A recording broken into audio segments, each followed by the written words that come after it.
Hello, everyone, and welcome to another episode of Suits and Shoes. Today, I'm so excited. What I do is it takes a team, from my personal assistant to the team that runs the businesses, stuff like that. But If I was to pinpoint one thing that gives me my success, even though I think we all go through those wild days of 16, 17, 18 years old of people have put $100 million price investments in anything from banks to real estate. We were too Everybody small. does everything. Yeah, everybody does everything. They always stayed consistent no matter what, with their beliefs, with their work ethics, and they just kept believing. Yeah, been there, done that. I had a phone call. She was my first coach. She's still my personal coach today.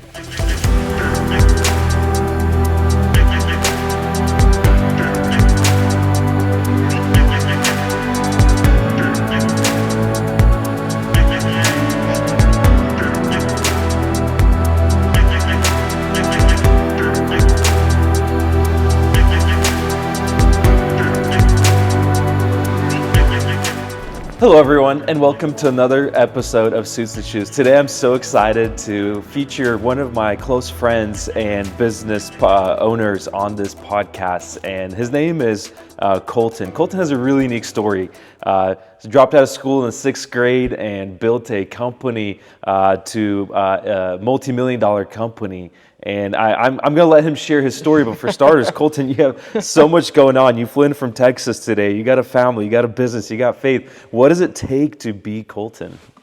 I think it takes a lot. I mean, you go back and what's a personal day look like? And it's what I do is it takes a team, from my personal assistant to the team that runs the businesses, stuff like that. But three things that I really go off as, number one is God, number two is your team, and then number three is the scaffolding around us that keep the whole thing, moving and shaking. Yeah. That I call it wise counsel. So yeah, I have so many questions for you, man. You're 24. You're ahead of what I was at your age, and I'm sure many others. Yeah. But I want to start from your childhood.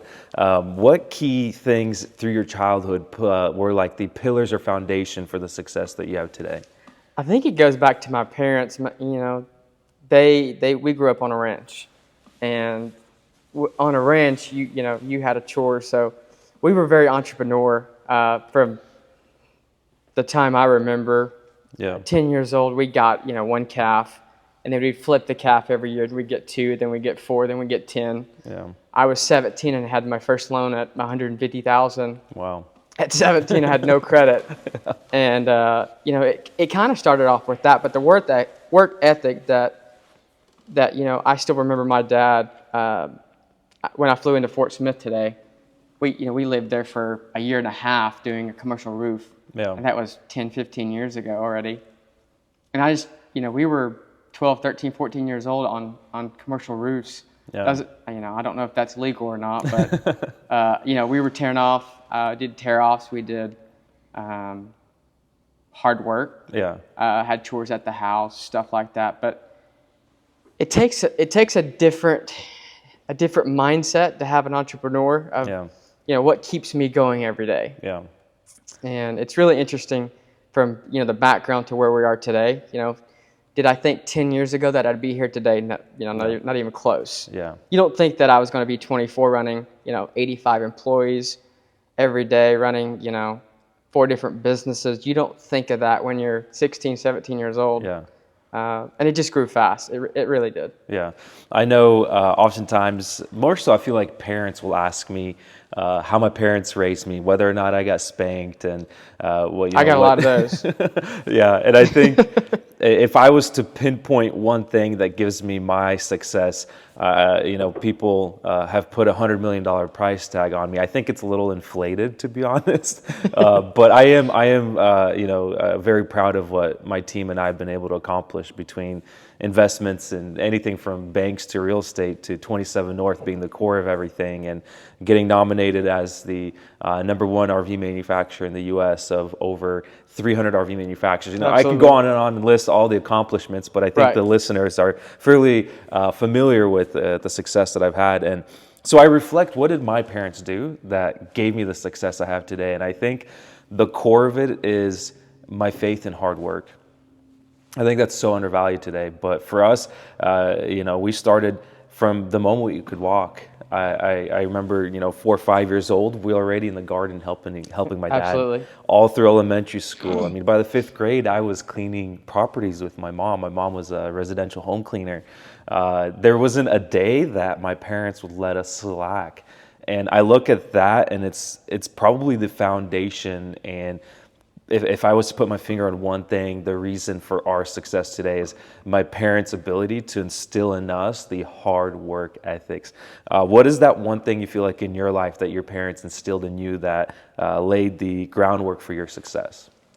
I think I would put it in two. The number one thing would be faith, but the number two thing would be consistency. And, even though I think we all go through those wild days of 16, 17, 18 years old of, we might have got off track and we might have done some dumb things, but they always stayed consistent no matter what, with their beliefs, with their work ethics, and they just kept, believing in me. Yeah. I grew up so there's 6 boys, 1 girl, and I didn't work in the garden, but I had to do dishes. So it's always been consistent. How do they show up every day, and then all of a sudden, you turn 18, you turn 20, you turn 22, and you look back and you ask yourself, what changed? Well, one thing that never changed was they were always consistent of their beliefs and their work ethics, and they never gave up on us. They always believed in us, no matter if we failed big. I've made multi-million-dollar mistakes. I've made multi-million-dollar good mistakes. But they stayed consistent throughout it all. And I think that's what you need as parents is, they never gave up on us. They never gave up on me. And we always had a family dynamic that no matter what situation we were going through, we have the family to where we all gather around and we just figure it out.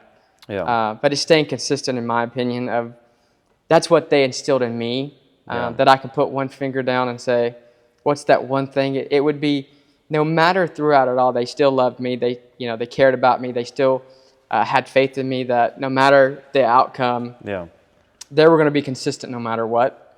And, that's what I appreciate with them the most is they never changed, And I think you need somebody consistent in your life as a, consistent voice, no matter what situation you're going through.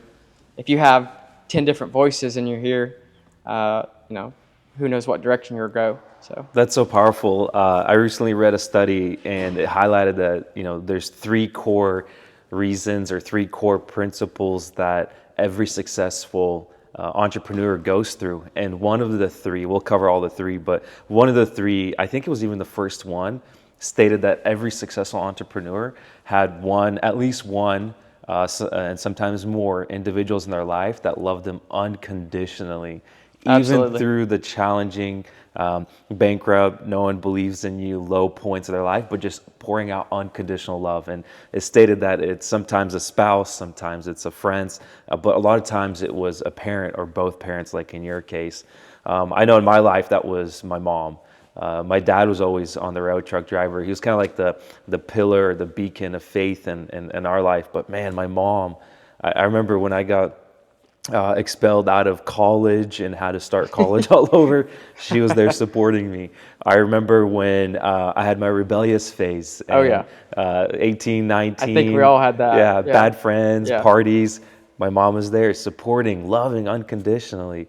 And then all the way, fast forward to today and through challenges today, a lot of times people think a business owner is the highlight reels on Instagram, a yacht trip or a private chartered jet. But through all the challenges, I don't know how, but she somehow finds out a majority of the challenges we go through, and it's still that unconditional love. And I feel like that's definitely one, if not the most important factor in success.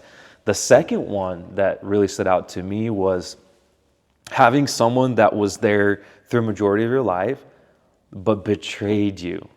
And that pain that you suffer from that betrayal plays a role in fueling you for your success. And I'm reading this and I'm like, wow, I kind of experienced that in my life, and it kind of added an accelerator for that. And for me, it was a childhood friend, and we grew up together and we were so close. And there was a moment we were gathered in a social event, and I was kind of getting picked on, and I was really counting on him to stand up for me and say, hey, that's not true. And he didn't, and he joined them and he said something really mean to me. And for me, that was like a breaking point where I'm like, all right, I'm going to prove not only to this circle of individuals, but to the world that I can do it. And then, like, as I'm reading this article, it gave me the goosebumps, because to this day, I wouldn't say that's the core of my drive, but that plays such a major role in my work ethic and me pushing forward to reach all my goals and more. What are your thoughts on that? I mean, I agree with you. I think every business owner goes through a lot of unforeseen circumstances, that the outside world doesn't see. And I think, as entrepreneurs, we all get our fuel from different sources, whether it's, fear of failure, whether it's, not wanting to let your parents down or wanting to let your spouse down, or fear of bankruptcy. I still remember, and it wasn't too long ago, before we started Saddlebrook, before I joined Saddlebrook in 2020, my dad we grew up in the farming and ranching industry. So we grew up on a ranch, 7 days a week, cattle every day, all day.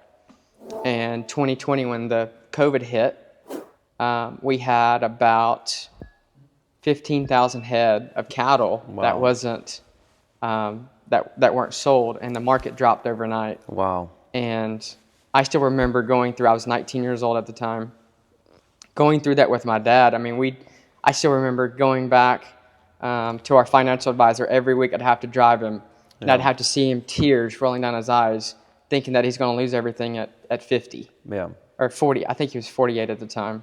And just seeing that's what fueled me. Yeah. And I'm like, I'm 19 years old. I don't know what to do, but I'm gonna work hard. We're not going to lose anything. Wow. Looking back now, and looking at what fueled us 4 years later, and it's amazing. And you don't even really at that moment know what fuels you or knows what drives you. Even this Christmas, like, I had one day off. But it's because I enjoy it. I enjoy coming to the office. I enjoy making a change. I enjoy hiring more people, changing more lives. And so I think the fuel that drives me today is totally different of what drove me when I started. And I think that's okay. I think we all have to get a start. Because if you stay with the feel of failure, then one day you're probably going to fail, because all you're doing is looking over your shoulder. You're not preparing for tomorrow. And that's the biggest thing for me, is what fueled me, what started me, is I did not want to let my dad down. We were about to lose our 1,000-acre ranch. We were about to lose everything we had. I was 19. I was going to be out of a job. That was how I got paid. So I was like, I have everything to lose here. We all have everything to lose. Our whole family worked on our ranch. And that's kind of what fueled me from the get-go. We went and got loans. We remortgaged everything. At 19, I had to know how to underwrite deals. I had to learn how real estate transactions work. I had to learn how to survey properties off, how the appraisals work, and I was 19. And fast forward to today, I'm very glad that we had to go through that to get to where we want, that we're here. But is it fun going through that? No. But I think it's a part of everybody's journey and story that, it's not about what happens, it's what you do with what happens. And what's the outcome? We never know what the outcome's going to be. But my philosophy is one more day. Just one more day. I love how you said that. That's actually the third point of the article that I read, is the fear of failure, or the fear of letting someone down, and can relate to that in every aspect of what you said. Before we dive deeper into your story and the lessons that you learned along the way, I want to take Trust Fund Baby off the table. So I don't have one. So you're 24, worth millions. What did you start with, and when exactly did you start? So 2019, I had $3,000 in my account. So you didn't, get handed an angel investor trust. I had nothing. I love that. That's so powerful. The only thing that we had is my dad. For the little bit of equity he had left, we took one of the loans that he had to start Saddlebrook. Wow. And it was $200,000-$300,000. You started off with a whole lot less than I did. I started off with $10,000. Yeah. That's impressive. But as far as, the first 2 years, 21, 22, 2022, I maybe paid myself $25,000 a year. Yeah. And I was good with that. Like I was like, you know what? It's not a get rich quick scheme that Yeah. I'm gonna just get rich by doing this. It's not an overnight success. Most people that are in my life, they don't see the stressful nights, the sleepless nights Yeah. that we might work 24 hours a day every day. Like, I mean, I've been on red eye flights all week. Why do I still do that? Yeah. Because I have a drive that fuels me. I have a purpose. Yeah. And when am I going to stop? I don't see an end in sight right now. Yeah. People definitely don't understand what it takes. I've tried so many times to kind of explain the work that it takes to have that Instagram reel, to have that YouTube short that shows you gifting your dad the car, gifting your mom a car, retiring your parents. But I've noticed that it's available to everyone, but the majority don't understand it. And it's like this catch-22 scenario where, I mean, I was recently talking to one of my employees, and young, driven man, and just he wants to have the success that I have, and I really want that for him. And we sat down, and I kind of started walking him through my work schedule, 7 days a week. Minimum 12-hour. I think I've been averaging 16-hour days, and that's a little bit more than I'm averaging. Yeah, and so I'm explaining to this, and he's just looking, and he's like, "Well, when am I going to get to go hang out with my friends?" And I go, "What friends?" And I realized in that moment, like, I don't even have much time in my life for friends, and the hard work that it takes. But people don't understand that the country that we live in, more than half the work for success has already been done for us. We don't have to go and even start a business from scratch. You can go right now on multiple websites and acquire a business where the groundwork's already been done. SBA will pretty much write a loan for, I want to say, almost anyone. And then a fraction of it is talents given to us by God. So at the end of the day, like, if someone wants to start, I mean, it's so accessible to anybody. But analyzing all this, people aren't willing to put in the hard work. They don't want to do what it takes. Yeah. They don't, like you said, everybody has the opportunity. And, I had to learn to be, okay with it, because I had so many people around me that I think we just have an eye for it. Like, we're like, well, why don't you change this to get this outcome? They're like, well, why would I want to change? Yeah. Because I'm like, you're going to get this, but why do I want that? Oh, I don't want that. I'm like, doesn't make sense to me. And I had to learn how to be okay with that, and not let the judgment, get in your head, the small voices. And that's the biggest thing, is being okay with, there's some people, I love them to death, that just want an 8 to 5 job. Yeah. And it's okay. Yeah. There's some people like me and you that we want to work 16-hour days, 7 days a week, that no matter what, we're going to get it done. Yeah. If we have a problem, we're going to figure it out. Yeah. But if they have the problem, they just call somebody and they're like, hey, we have a problem. Yeah. Well, no kidding, we have a problem. Yeah. You want to know what you want to know what advice I started giving people? What's that? So for the longest time, I used to really inspire people to start their own business, buy a business. And then I was just sitting there thinking, like, it's actually pretty hard and traumatizing. And like, the sacrifices they make are pretty big. And so I changed what I started telling people. I started telling people, be someone's number 2. That is true. Right? Like, a fraction of the stress and the pressure. You probably make more most times, if not all the time. Like, no liability. No liability. Yeah. And at the end of the day, you go home and you sleep and you rest. And worst case scenario, you go and be someone else's number 2. Like, exactly. I feel like that's the new cool thing that I start telling people. Like, just go find someone you like and be their number 2. I mean, there's no, there might be a little bit of stress of managing the teams and managing everybody, but they're not the one going to get a loan. They're not the ones taking the risk. I look out in a beautiful factory like this, and I'm like, somebody had to take the risk to do this. Yeah. This was at one time an idea that turned into a reality, but there's risk involved in every reality, no matter how we place it. Yeah. We want to hedge our bets, but for us, we hedge our bet on. We hedge all of our bets on us. Yeah. I remember one time listening to an interview with Elon Musk where he describes what it's like to start and run a business. And he said it's like looking into an abyss and breathing or eating broken shards of glass. And I think he was spot on. I think another thing that people don't realize in running multi-million-dollar companies and building legacies is the hard work that it takes and the pressure and the stress. I remember not too long ago, one of many legal letters written from attorneys, and this one that I got was probably the worst of them all because it was a top law firm, like one of the top law firms in the country. And the final paragraph said, if you don't give us what we want, we will put you out of business. And I'm like, wow, I wonder how many of the people in my life that critique me and judge me for the lifestyle that I live and the things that I do could sit here, read this and say, well, it's all in God's hands. Yeah. It was pretty crazy because people will ask me, hey, how do you handle the situations? How do you handle when the cash flow dries up? How do you handle when you get hammered? Payrolls due every week. Payrolls due every week. And so I want to give up my secret of what I do. So what I do is I sit down, I open my Bible, and whatever Bible verse my eyes fall on, I take that as my encouragement from God himself. And every single time I've done this, it's been so spot on.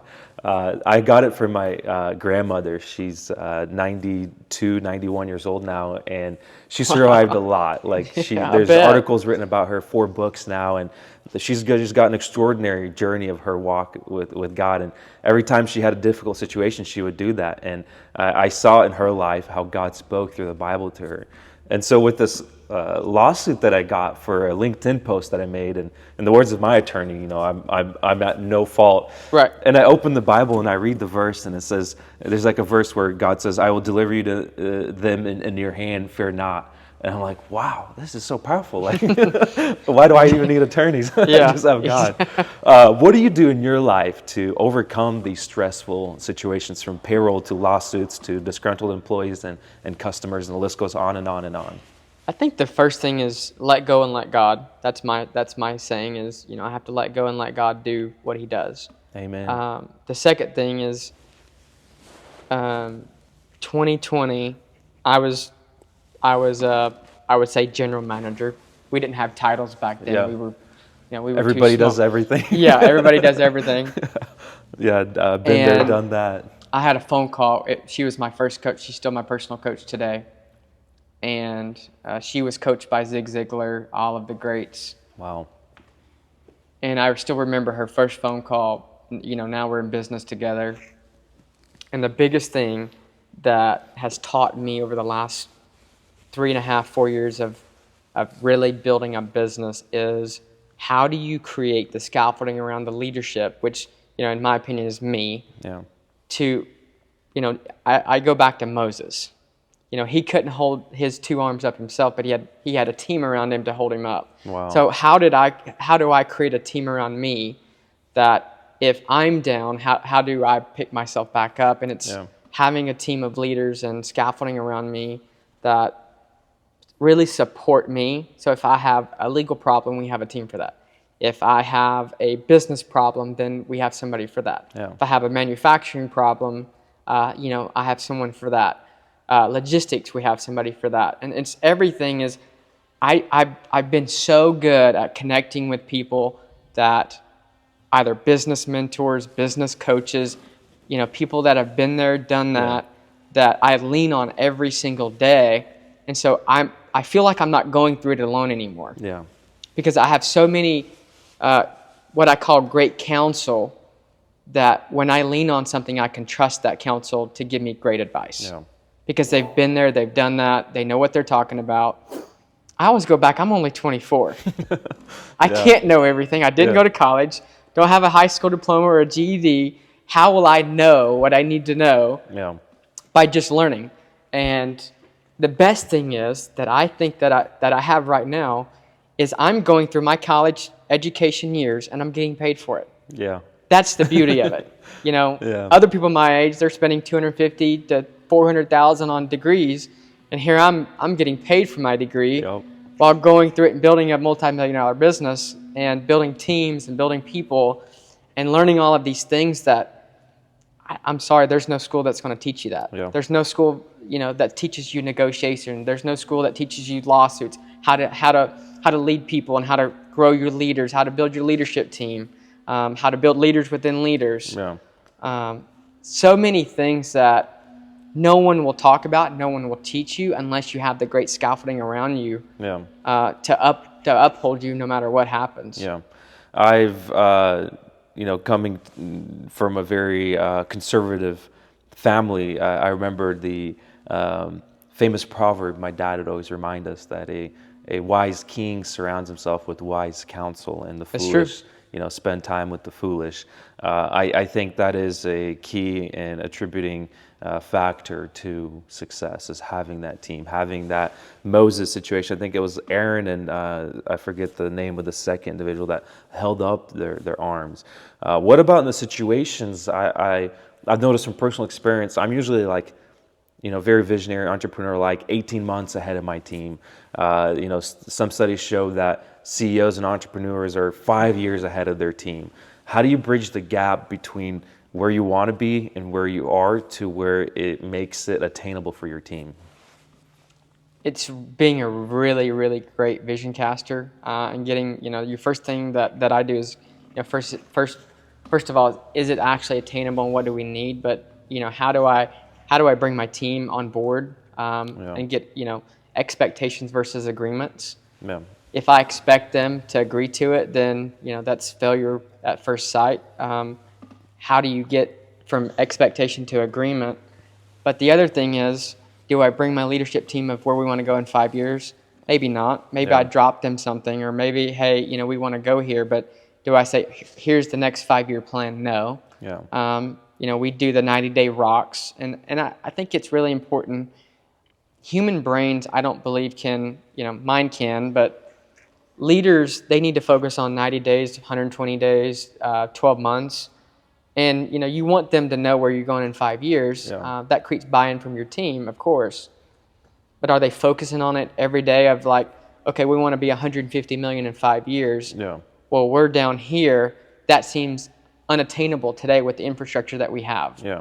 Now, am I thinking of that? Of course. Yeah. Am I thinking, all right, I need investors, I need locations, I need all of these teams, I need to create these leaders, I need to create these positions, all of these things. But right now, the leaders that we have, we're very, very much trying to grow the leaders that we have right now in the position and help us grow the company. And then I think the hardest thing that I've learned is, how do you teach a leader to teach a leader? Wow, that's deep. Because I think every company struggles with creating leaders within themselves. Yeah. That's, I think, is the number one important thing in business, is making sure you have enough leaders for your growth. Yeah. Because I've, number one, accounted for it, that if you grow too fast and don't have the leadership team underneath you, Yeah, you get ahead you're of your strapped very skis. thin. Yeah, Yes. you get ahead of your skis. I know in your bio and on your social media, and even as we're in this discussion, you always mention not just building yourself, but building up others, or building leaders within leaders. What are some strategies that you found most successful in your life to do that? My first thing is, I have one-on-ones with my leaders. Where's their stress levels at? What's their morale at? What are they working on? What do they need my help on? It's being one-on-one, very intentional with your leaders. And you can't just throw a leader out and expect them to do something. I'm always feeding them. I'm always, growing with them. I'm always taking them with me. I'm like, hey, at this event, we can learn from this person. Or I'm always bringing people in. Like, I fly people in every day to help our leadership team grow. Yeah. Why?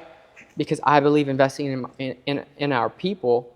And a lot of leaders, this is what I'm hearing.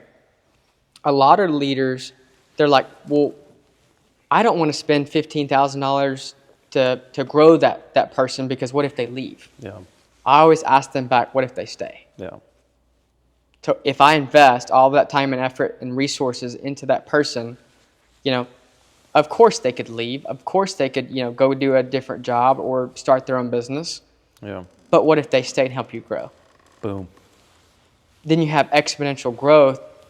And now you look up and you have leaders that are running the business And that's your Instagram reel, like you're saying. You're on the beach in Yeah. Mexico With your laptop and cell Yeah. phone, multitasking, Yeah. working, trying to keep your family happy. And I'm never like that. Like Yeah. I don't want to look like I'm prideful or not humble enough to get to work. Like I'm very hands-on, Yeah. probably too much. But I like working on the business and trying to get myself out of the business as much as I can. Yeah. But it's just one-on-ones with your leaders and being very intentional. If you don't focus on that, 12 months go around, fast. 2024 came and gone just like that. And you have to be intentional. Yeah. The people that you want to grow with, invest in them. Yeah. I think there's a lot of things in life that are kind of the hidden challenges that are unforeseen by many entrepreneurs, especially young entrepreneurs.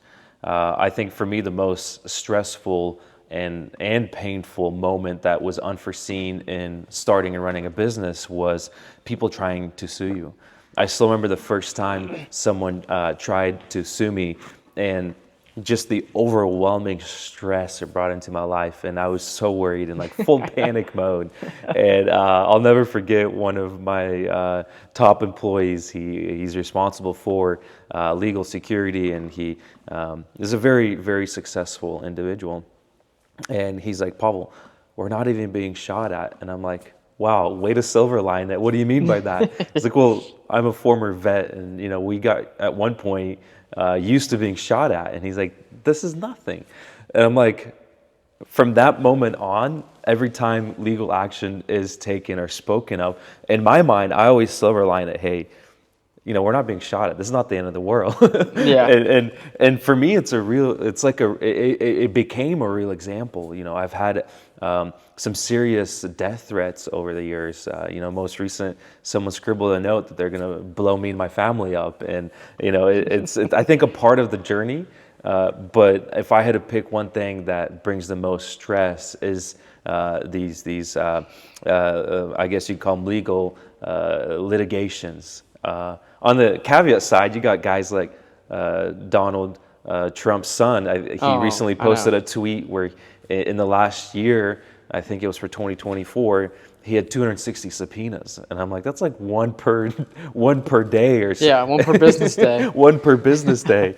What do you feel like in your journey of building a multi-million-dollar company at the age of 24 were those hidden challenges, and how do you overcome them in your life? I think the biggest thing that people won't tell you is, I call it MMA versus PMA, money-making activities versus profit-making activities. Yeah. I think people like the Instagram reels of, I did 100 million, or that company's doing 50 million.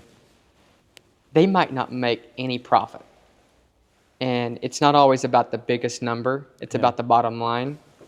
And that's what I'd never understood until I got into business. It was, I was always wanting to be a $100 million company. But there's some $100 million companies that I know today that are in the red last year. Why?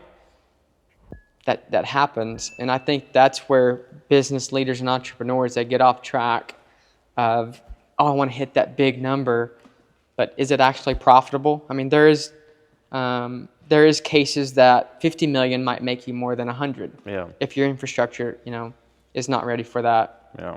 The other thing is cash flow. Understanding your P&Ls, your balance sheet, your cash flow statements. People never tell you that, when you're living on top of the world and you have all the cash in the world, everything's golden. But there's definitely been some instances in my life that it was Monday morning and I had no idea how I was going to get tomorrow's payroll. Yeah. And, I think my first lawsuit was at 21. I got served. And it felt like my heart dropped, like my stomach dropped. My hands are sweating just it was attention to Colton. And I'm like, what did I do? I'm like, I'm 21. Like, how can people sue me? Yeah. And, when I had great scaffolding around me, they always said, let your lawyers take care of it. Yeah. Don't focus on it. You can't do anything about it. Yeah. They're going to call you in a couple months. We'll figure it out. Like, it's... Sure, it's serious, but Is it something that you need to worry about today and tomorrow? No. Yeah. I think the biggest thing is your cash flow of not watching it. Yeah. Early on, I lived a good lifestyle. I bought anything I wanted to. If I had the money, I'd go buy me a new truck. And people don't realize business takes a lot of, if you're wanting to grow, it takes a lot of cash to grow. And people I don't think teach you that. Yeah. They're like, they always want to look at the big number of all of these millions of dollars in the front end, but you still have to make profit in the very end. Yeah. And for me, is what can I do that's profit making activities versus just money making activities.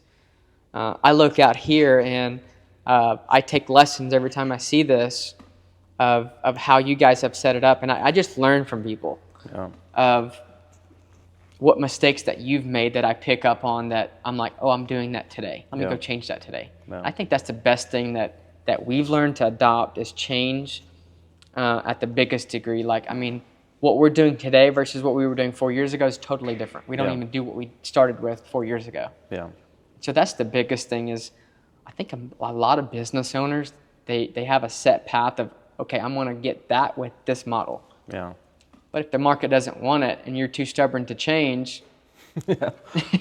Oh, yeah. I think the best business advice I received in my life was a mentor of mine, Doug Pitt. And I remember one of the first times I met him, he told me, in other words, essentially what you just said. He's like, Paul, the top line gross revenue is to an extent irrelevant if the bottom line is in the red and negative.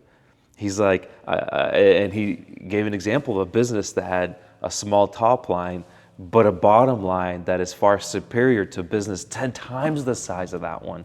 And so it's definitely an important, piece of advice there. So thank you for that. As we transition next into faith in business, too many business owners, too many times, leave out God from business. I don't know how true it is, and maybe I'm speaking too soon and taking things out of context, but there's so many examples of the sailor going on to the Titanic, or the captain, and making that comment about God. And people attribute the Titanic going down because of one phrase that a captain made on a ship. Again, I don't want to get into technicalities, so let's use that as a parable. Duly noted. We see that through the Bible, and then we see it all the way to today. There's millions of people around the world that are saying that the big fires happening in California are because of one award center where God's name was used in vain. Again, let's use them as parables, not to get too technical, not to put blame on anyone. But we know for certain that companies that keep God at the forefront, the words of my professor in ethics in university, one of the I think top business schools in the Midwest, said that the reason Walmart has their success is because they've always kept God and His values and principles the core of what they do in regards to charity and so many other things. What are some practical ways you keep God, and I think your bio even said Christ-centered business. What are some practical ways you guys keep God and faith the center or the core of what you do in your business? Yeah, so I think it starts with our number one core value is Christ-centered. I like that. And we have it hanging everywhere. We have it on the walls. And it's creating a standard around that. We have 10 core values, and every single one of them, of those 10 core values, like honor, integrity, they all lead up to Christ-centered. And why did it, that's a big phrase to put on a business in today's era. Yeah. You could have got canceled 2 years ago. You could have done this. You could have done that. Right. And I think we are seeing a kingdom revival happening in the business marketplace a lot more than I've seen in the last 4 years. But it's creating a standard of everyday business life. How do we take that and put it into how we sell, how we build, how we transport, how we communicate, how we honor each other? Yeah. And it's living up to those standards and willing to do whatever it takes to uphold those standards, even though it hurts. Yeah. I've had plenty of business opportunities to partner with people, and I always ask myself before I sign anything is this Christ-centered? Yeah. Does that person align with our core values? Yes or no? It's a simple question. Yeah. Are we is everything that we portray into the business marketplace, when people walk in our doors, does it represent God or does it represent anything else? Yeah. It's a simple question. It's yes or no. And it's hard having that on the wall, because people will come in and they'll judge you for it. Oh, well, you didn't do this right. And I agree, I'm not perfect. I make plenty of mistakes. But it's a standard that we have. You know, if any of our team members breaks a core value, we have a standard. Yeah. Any employee in our business will take that person by the hand, lead them over to the core values, and ask, what core values did you break? Yeah. Well, honestly, you broke every one of them. So what do you do in that situation when they are broken? It's a standard. You have to uphold our standards. Now, will you change and agree with our core values or not? Yeah. You know, is there a certain time frame you give someone to comply or uphold your company values and morals? I don't think it's a timeline. I think it's an attitude. Yeah. Is there a shift in attitude? Is there a shift of, is there a change that you can visually see? And if not, if there's not a change of heart, if there's not, we've had to let people go that did not align with our core values, and it hurts. Yeah. But if you have those standards in business, what can go wrong if you have the strongest team ever? Yeah. That they have your back, I have their back. And that's important. Is standards is everything, and Christ-centered is very important to me. Now, I'm not going to hate you if you don't agree with my core values or standards, but that's what I believe in. That's what I'm going to uphold. And we were taught to go be a light into the kingdom, and I think, or the kingdom marketplace, and I think the marketplace is a great. We minister to people all day long, every day that they come in, and even employees that have come in. We've had employees come from California, New York, Alabama, Canada, and every single one of them, we led them to Christ through Him.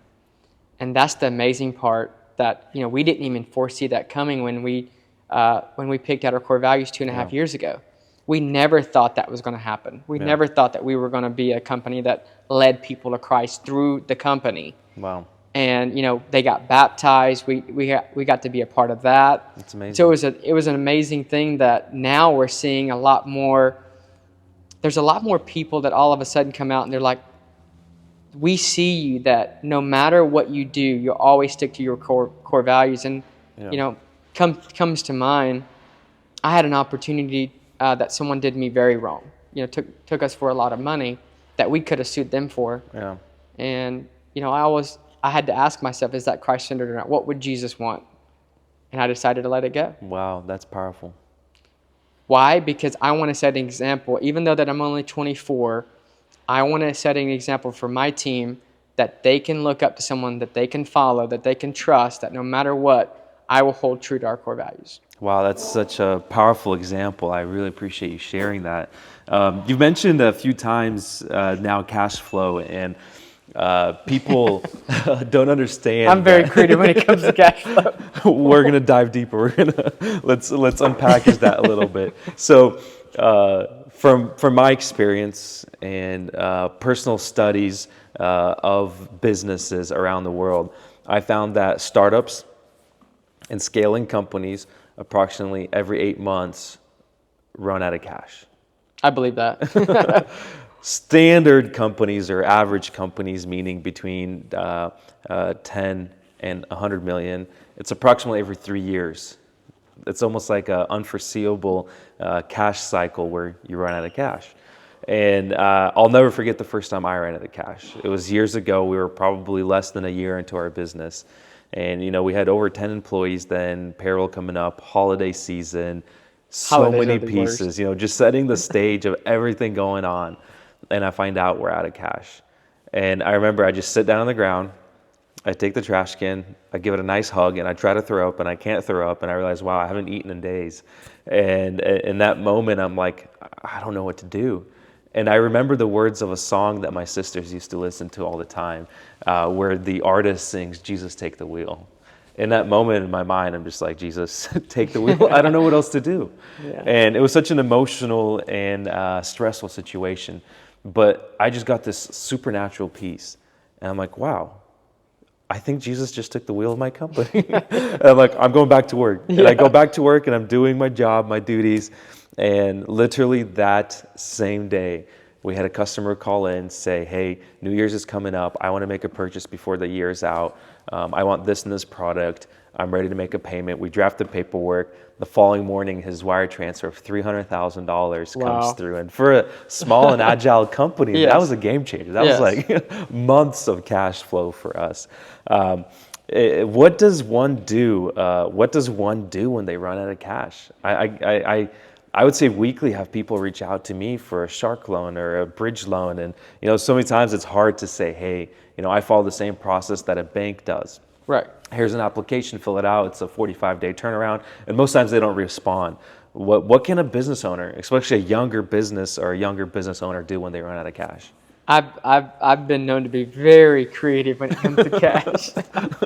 But number one, I go back to, trust in God that He will, this is God's company. Yeah. And He's going to, if He wants this company to be successful, He's going to take care of it. And I really believe that. But as far as I follow the profit first system in all of my businesses. I don't know if you've ever read the book. I have not. Do tell. It's 5 different accounts. And with the book is, they don't have a tithing portion in there, which, is very important to us as, one of our core values is generosity. And I think that's a part of, your success is, giving back to the Lord of what's His. Yeah. And I think that's throughout the Bible, it talks about that. That's one of the laws that I believe that it's part of our mission is to be generous and teach others to be generous as well. I always, at the very beginning, I was 22. I went and got my first line of credit, even though that I didn't need it. I was like, I've heard a story that every 3 years we'd run out of cash. So I was like, okay, I'm going to be smart about this. I'm going to go. This is before I knew the profit first system. I was going to get my first line of credit, $600,000. I said, okay. The bank gives it to me. And sure enough, 4 months later, we got into the wettest season of our life. Well, as you know, our homes have to be dry to get them delivered. Or, they weigh so much. Yeah. And so we went 3 months without any cash flow. Wow. Because we couldn't get any of our homes delivered to the properties. And I learned early on is just because you're, stacked full of cash today doesn't mean that the next 3 months, the next 2 years will be like that. No. And to prepare for it in the good season, prepare for the bad, because, unless you're very smarter than me, then rainy day fund, I think, is what they call it. Then you're not gonna have your rainy days. But we have literally rainy days that keep us from collecting cash. I wonder if that's where the phrase comes from. One of my advisors always tells me, Paul, how's your rainy day fund doing? Yeah. Like we literally have to have a rainy day fund because if rainy days happen, like the last 4 weeks, there's no cash flow. Why? Because we can't deliver houses. Yeah. And so the Profit First book will teach you not only how to save cash and have these accounts set up for, as a young business owner, the first year that I made a lot of money, guess what I didn't have? What's that? I didn't have enough money for my taxes. Oh, yes. And because no one taught me that even though I made a lot of money, I didn't, I would reinvest it or I would do this or I would do that. Yeah. And I had a $120,000 tax bill, just me. And then my brother also had a $120,000 tax bill. Wow. That was due. And how do you pay that? How do you come up with that? I think I went through every scenario in my last 4 years of the worst case scenario. So I think the next 4 years is going to be very lucrative. Yeah. And I've just learned a lot. I really think the education that I have is literally one of the firmest foundations that I've built, that no matter what comes at us anymore, we have such a strong foundation that no matter what happens to us, we would be fine. Yeah. And, for me is you have to be very smart with cash. You can't buy stuff that you don't need. Yeah. I think that's what business owners, they see a couple $100,000 in the account. They're like, well, we can afford that. Or then they get fat, what I call a fat company. They have a lot of waste going on in the company. Yeah. And so keeping your eye on the company's payroll, what you're spending, your materials. We have so many.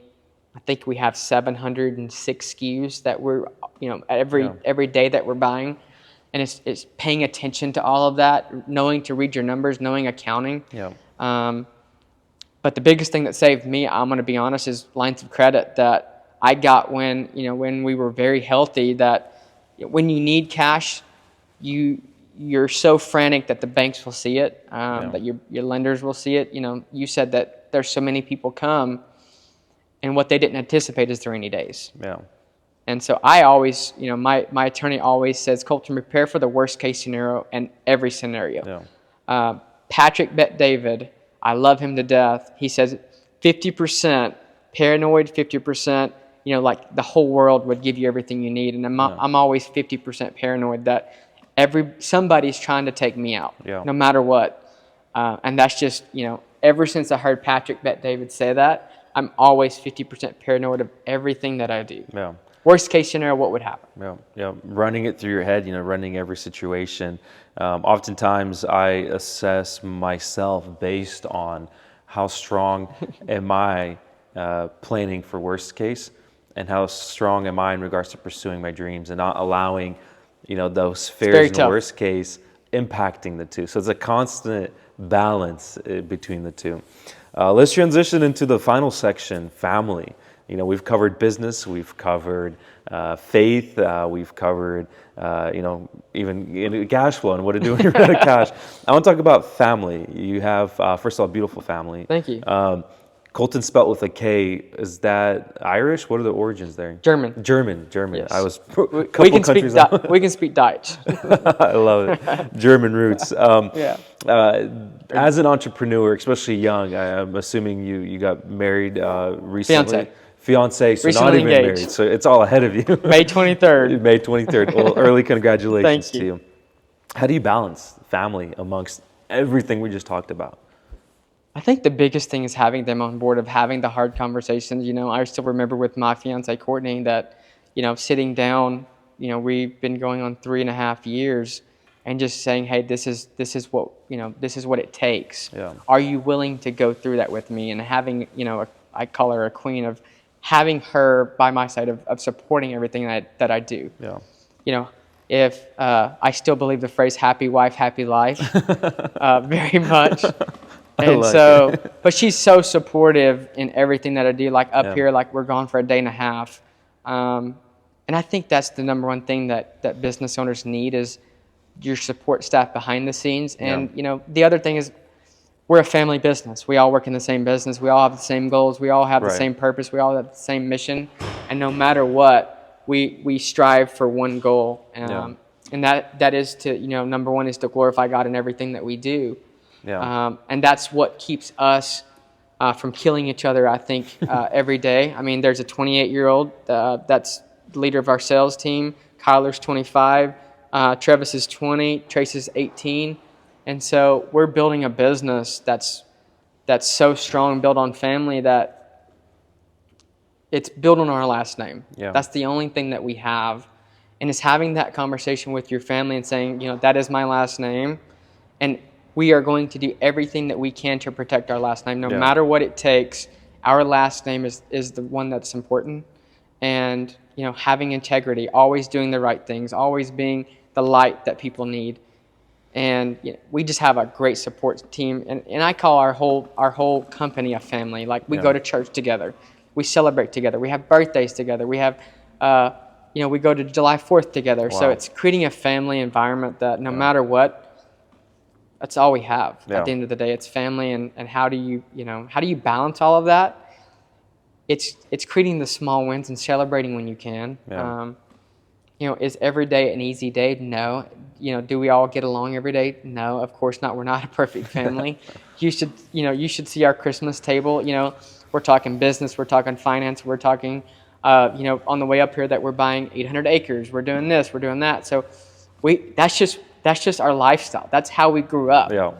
And it's not just me, it's everybody that I'm surrounded with has the same conversations, and they have the same mindset of, okay, we can do this to make this better. We can, if we change this, we can, this will become better. All right. And so we always have that mindset, and that's our family. Like, that's just who we are. That's who we're always going to be. Yeah. And we have such a good time together, worshiping together. We go to church together. That's life-changing. I think when one individual or multiple individuals try to balance anything in life, whether it's work life, faith, work, family, ministry, it's prone for failure.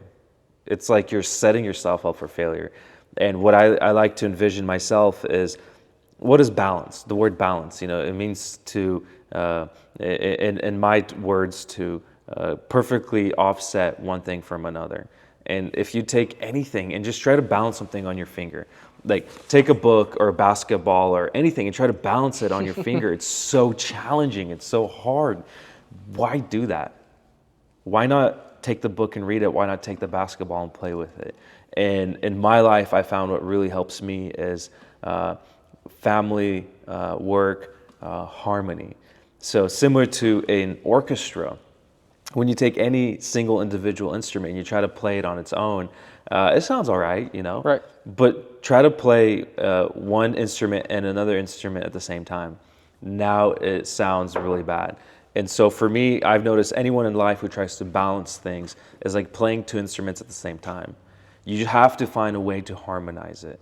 And so for me, what I've found that really works is finding ways to incorporate my wife in my work. We travel together everywhere, business conferences, business trips, trade shows, events, we're traveling together. Before, during, and after the trip, we can date, we Right. can have breakfast together, we can have lunch together, we can have dinner together. Having her a part of these events, I don't have to come home when I'm already exhausted and drained and answer the generic question of how was work. She was there for half the day. She knows exactly what went on. And then she's building relationships with people in my life.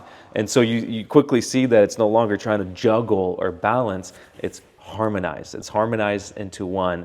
And that's where you get the beautiful sound of an orchestra. And if I'm not saying that my life is a movie, then I'm saying my life is a symphony. It's beautiful. Amongst all the challenges, amongst all the overwhelming amount of activities going on, my life is an orchestra, and I love it. And if you ask my team, a lot of times they'll tell you, what is Pavel's famous words is he loves his life amongst all the challenges. The final thing that we talk about in our podcast, Suits and Shoes, is outfits and clothing. My favorite answer today was when I interviewed the governor. And I asked him, what is his go-to outfit? And he said, whenever I come to the Capitol, I respect the building, the Capitol building, suit and tie. At home, grocery store, everywhere else, you're going to find me in a pair of jeans and boots. What is Colton's go-to outfit? What is your not only go-to outfit or outfits? More importantly, what is the thought process or meaning behind those outfits? A wise guy once, Charles Herbster, he was the governor of Kansas, I think. I'm not quite sure. He said, always dress for the occasion. And that's what I've always done, is no matter what, if I go to a Capitol, I'm going to dress up. If I'm doing business deals, I want more casual. If I'm at the office, I'm, wearing slacks. I'm wearing either a button-up, a polo, a quarter zip, something like that. Yeah. Not that much of a suit guy. I'm just not. I'm more of a t-shirt type guy. Yeah. But no, I just dress for the occasion. Like what does the room benefit from that? And I just dress for the rooms that I'm in, no matter where I go. Am I going to wear boots and jeans to church? No. If I go on a ranch, am I going to wear tennis shoes and slacks? No, I'm going to wear boots and jeans. Yeah. So anywhere I go, I'm just trying to always dress for the occasion. Always doesn't work like that, but that's what I try to do. Yeah, that's the thought process behind it. I like that.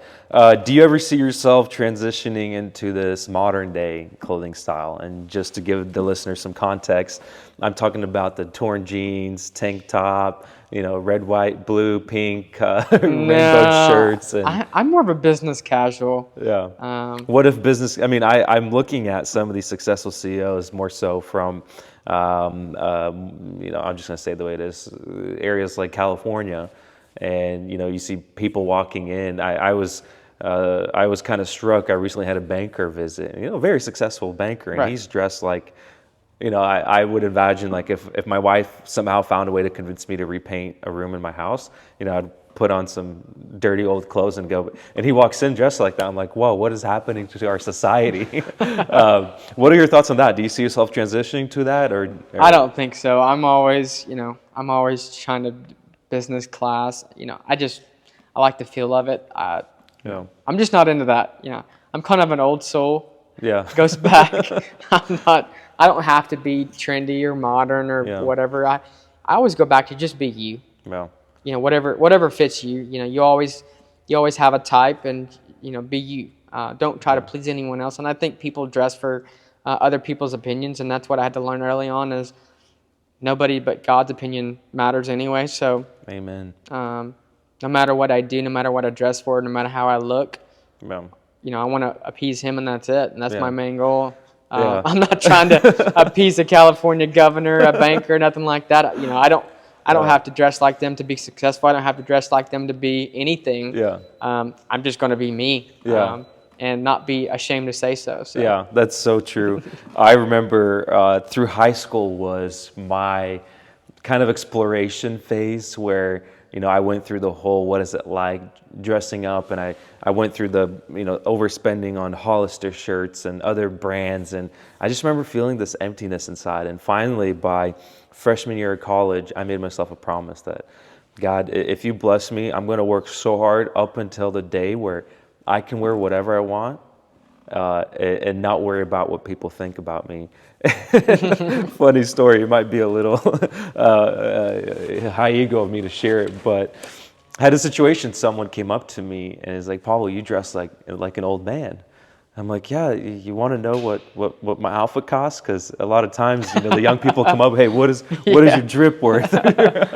And so I'm like, come touch this. And he comes and he touches my shirt. And it was just like a basic, I think it was like a Banana Republic or something dress shirt. And he's like touching my fabric. He's like, "I've never felt this. This is different." I'm like, "Yeah, that fabric right there, that's what $53 million feels like." And it was so amazing. I'm like, wow. I've got to a point in my life where I don't care, and I can dress like an old man, and I feel comfortable, and I love it. And some of the older, high net worth individuals that I hang out with, I fit right in like a glove on a hand. So thank you, Colton. Thank you for sharing Thank you for your having story. me. Thank you for I call it gold nuggets, complimentary or free gold nuggets that you shared. I really hope it inspires the listeners that are tuning in. I do as well. If you haven't subscribed yet, please make sure you subscribe. It's a free way you can continue to support our journey in sharing these stories with the world and changing one life at a time, one episode at a time. And so if you haven't subscribed below, if you have any questions or recommendations, you can put in the comment section or go to pavlobosovic.com and you can connect with me personally. If you have someone in mind or you yourself want to be featured on this podcast, you can do that through the website or in the comment section below. Thank you so much, and I look forward to seeing you on the next one.